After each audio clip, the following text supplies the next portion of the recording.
সনাতন ধর্মাবলম্বীদের সবচেয়ে বড় ধর্মীয় উৎসব শারদীয় দুর্গোৎসবের মহালয়া একটি গুরুত্বপূর্ণ অংশ।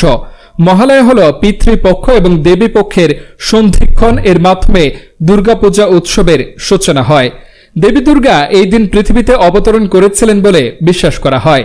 বাঙালিরা ঐতিহ্যগতভাবে দেবী মাহাত্ম্য শাস্ত্র থেকে স্তোত্র পাঠ করতে মহালয়ার দিন ভোরে ঘুম থেকে ওঠে।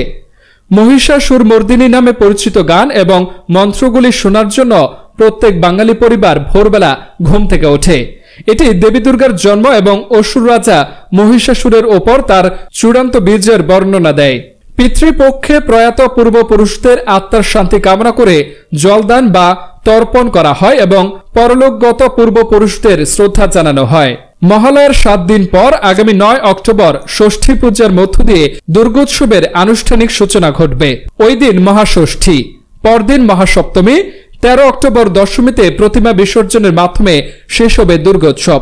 সনাতন বিশ্বাস ও পঞ্জিকা মতে জগতের মঙ্গল কামনায় দেবী দুর্গা এবার দোলা বা পালকিতে চড়ে স্বর্গলোক থেকে মর্তলোক বা পৃথিবীতে আসবেন, আর দেবী স্বর্গলোকে বিদায় নেবেন গজ বা হাতিতে চড়ে, যার ফল হিসেবে বসুন্ধরা শস্যপূর্ণা হয়ে উঠবে।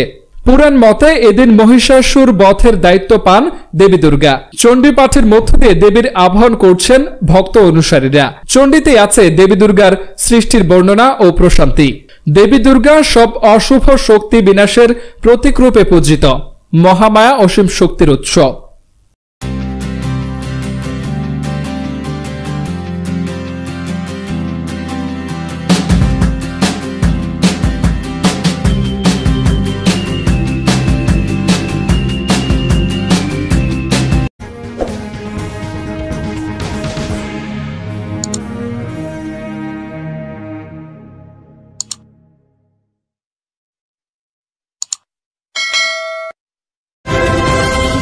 বাংলা নিউজ 21 চেতনায় সত্য প্রকাশে অঙ্গীকারবদ্ধ।